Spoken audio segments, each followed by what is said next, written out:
en métropole, et vous êtes très inquiet sur les assises qui sont mises en place par le président Azali, qui explique clairement que dans ces assises, il veut faire le point de ces 42 ans d'indépendance des Comores et reparler de la tournante. Qu'est-ce qui vous inquiète dans ce qu'il dit? Bien dans le micro, maître. Je te remercie, Patrick.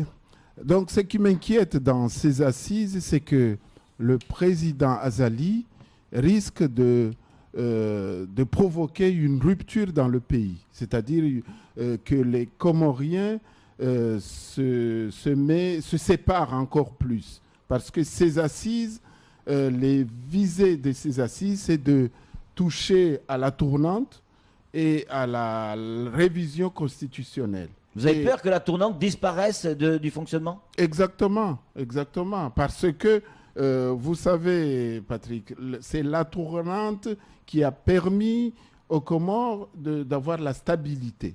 Et donc, si demain on dit non à la tournante, là, les Comores vont revenir 10 ans en arrière. Et donc, nous, on s'inquiète beaucoup et on pense que il faudrait que le président Azali stoppe ces assises pour que les Comoriens discutent autrement, sans pour autant toucher à quoi que ce soit sur la Constitution. La prochaine tournante, elle aura lieu quand et qui devrait la voir selon vous? La prochaine tournante, ça devrait être en 2021. Oui. Et c'est un ressortissant enjoinné qui devrait être à la tête du pays. Oui. Et donc voilà. Nous, on pense que si on touche à ça, ça sera la catastrophe. Pourquoi venir à Mayotte pour nous parler de ça? En quoi Mayotte est concernée? Non, Mayotte est concernée. Elle est la première, à part les 3 îles Comores, c'est Mayotte, la 4e, qui est concernée parce qu'il y a une forte population des Comores à Mayotte, vous le savez. Pour vous, Mayotte est une île comorienne ou une île française? Mayotte est les deux. Mayotte est les deux. Oui. Parce que, vous ne pouvez pas le nier, il y a une forte population comorienne à Mayotte, ce qui est normal. Oui. Et elle est française parce qu'elle est sous administration française. Vous êtes en campagne là pour la présidence des Comores? Moi, je ne peux pas dire ça parce que la campagne n'est pas encore Mais vous y pensez ouverte. pas quand vous vous rasez le matin? Vous pensez pas à devenir président des Comores? Pourquoi pas? Ouais. Pourquoi pas? Ouais. Moi, je sais que ça sera je peux être candidat au Comores. Et quand je me rase, c'est pas seulement quand je me rase, mais même quand je me rase pas, je le pense fortement. D'accord, bah au moins c'est clair. Si, imaginons, un jour, vous êtes élu président des Comores, est-ce que vous continuerez à faire comme ont pu faire tous les présidents, c'est-à-dire réclamer Mayotte dans le giron comorien auprès de l'ONU, ou pour vous c'est de l'histoire ancienne, Mayotte a choisi et les Comores aussi? Patrick, ce qu'on doit voir sur la question de Mayotte, c'est la dimension humaine. Vous le savez plus que moi, tous les jours, il y a des morts, il y a des drames. Et ça, on ne peut pas être indifférent de ça. Et donc, moi je dis, c'est sûr qu'il faut discuter ce problème de l'île de Mayotte. Une réponse claire, maître. Oui. Est-ce que oui ou non, si vous êtes président, vous allez demander comme ont fait les autres présidents, et notamment M. Azali, que vous décriez aujourd'hui, est-ce que vous allez dire comme lui que vous réclamez Mayotte dans le giron comorien? Oui ou non? C'est pas la question, on ne peut pas dire oui ou non. C'est facile, hein? Ah bon, vous pensez? Ah oui, c'est facile. Ou on respecte effectivement la décision d'un peuple, ou pas? Non, attendez. Et là vous allez au fond d'une question importante. Bien sûr. Réclamer Mayotte, vous savez, géographiquement, Mayotte est comorienne. Ça, personne ne peut le nier. C'est un archipel. C'est un archipel de 4 îles qui a toujours été administré par la France. Depuis, on ne va pas parler de l'histoire. Et en 1975, Mayotte s'est séparée, comme vous le savez. Mais c'est pas séparé par gaieté de cœur, ni du côté mahorais, ni du côté comorien. Donc, ça, c'est des choses à mettre autour d'une table et à discuter. Oui, ça, c'est... Ça fait quand même partie de vos points communs avec Azali, donc il y en a des points communs avec Azali. Sur quoi? Mais là-dessus, sur Mayotte. C'est sûr. Azali, je ne sais pas.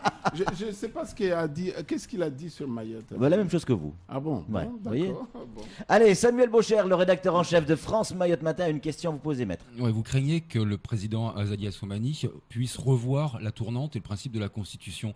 Mais la tournante en elle-même n'est-elle pas déjà claudicante, malade, puisque aujourd'hui c'est la Grande Comore qui tient la présidence, alors que ça aurait dû être Mayotte si on regarde bien. Ah. Et à vous écouter. Et aujourd'hui, Mayotte a été évincée de la Constitution. Ah. Moi, je pense que c'est une erreur de ne pas solliciter Mahorais pour être candidat en 2016. Bon, ça, l'erreur est faite. Moi, je n'étais pas là, je ne reviens pas sur ça. Maintenant, la tournante en tant que telle, entre les trois îles, elle est toujours d'actualité et il faut la maintenir pour éviter, comme je l'ai dit tout à l'heure, pour éviter une rupture, que la population soit en porte-à-faux et que les dissensions entre les îles reviennent. Pour vous, c'est la stabilité, c'est la garantie de la stabilité, la tournante? Exactement. Ah oui. Et c'est la garantie de la stabilité, vous savez, Patrick. S'il n'y avait pas la tournante, il n'y aurait jamais eu un président moélien. Oui. Ça, tout le monde le sait. Maintenant, la tournante nous a permis d'avoir cette stabilité pendant 15 ans. Il n'y a pas eu de problème au Comores. Et nous, on veut continuer dans ce sens. Flo, une réaction? Oui, moi j'ai une question. Pour ceux qui ne connaissent pas réellement l'ambiance entre les trois îles, il y a une telle rivalité que sans la tournante, ça se déstabiliserait tout. Il y a une telle rivalité entre les trois îles? On peut pas dire Bien dans le micro, maître. On ne peut pas dire une rivalité. On dit seulement que les Comores, c'est des îles. Les trois îles, vous connaissez les problèmes des îles. Chacun se voit être dans une île, se voit être dans son pays. Ça, c'est indéniable. Alors, on ne peut pas dire que voilà, les Comores peuvent... Moi, je ne dis pas les choses en termes de rivalité. C'est une question de culture politique. Les Anjouanais se croient être des Anjouanais, et les Moéliens pareil, les Grands Comoriens pareil. Ce qui nous unit, ce qui fait l'unité de ce pays, c'est le fait qu'on a un gouvernement qui gère les trois îles. Alors, si on prive une île de son gouvernement, de son chef d'État, là, ça ne va pas être facile. Maître, pourquoi, au bout de 42 ans d'indépendance, on n'a toujours pas le sentiment que les Comores ont sorti la tête de l'eau? On a le sentiment même que c'est l'inverse. Plus ça va, plus on avance dans le temps, plus c'est compliqué pour la population comorienne dans sa globalité. Hein. Qu'est-ce qui fait que ça ne marche pas? Ce qui fait, Patrick, que ça ne marche pas, c'est que les Comores nos dirigeants ne sont pas à la hauteur des espérances du peuple. Et c'est surtout ça qu'on dénonce, et c'est ça qui a fait la naissance de notre mouvement. Nous avons un mouvement des démocrates comoriens, c'est un mouvement des Comoriens qui sont révoltés par le système politique, les différents systèmes qui ont été mis en place depuis l'indépendance jusqu'à ce jour. Et c'est de ça qu'on dénonce. Et donc, si vous dites, vous le dites et vous avez raison, que les choses deviennent de plus en plus difficiles, le pays s'enfonce de plus en plus, c'est vrai, c'est la vérité. Parce qu'on n'a pas eu les dirigeants dignes de ce nom jusqu'alors. Problème au niveau de la santé, problème au niveau de l'éducation, problème au niveau de la sécurité. Un peu moins que Mayotte encore. Au niveau sécurité, ça va encore du côté des Comores. Allez Samuel, allez, encore une question à vous poser. Oui, maître.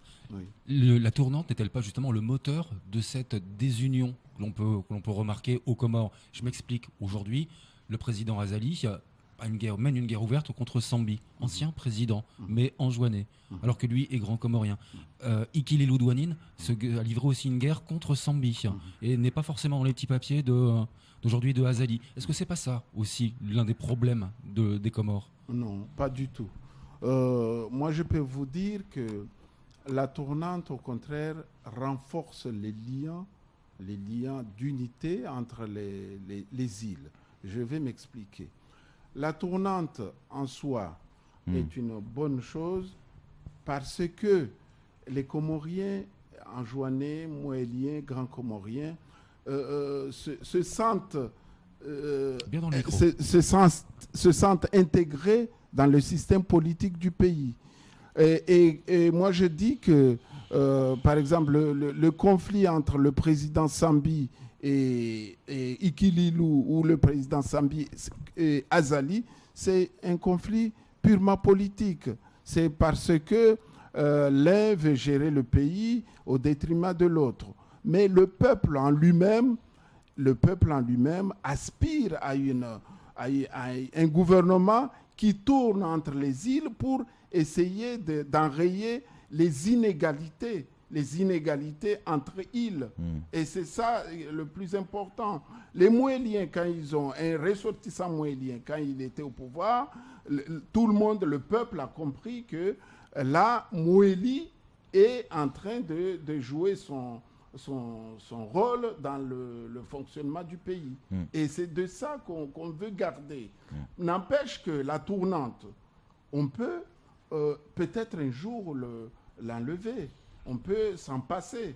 Pourquoi? Parce que une fois que la population, l'état d'esprit du peuple a compris que le peuple a compris que voilà, on a un pays.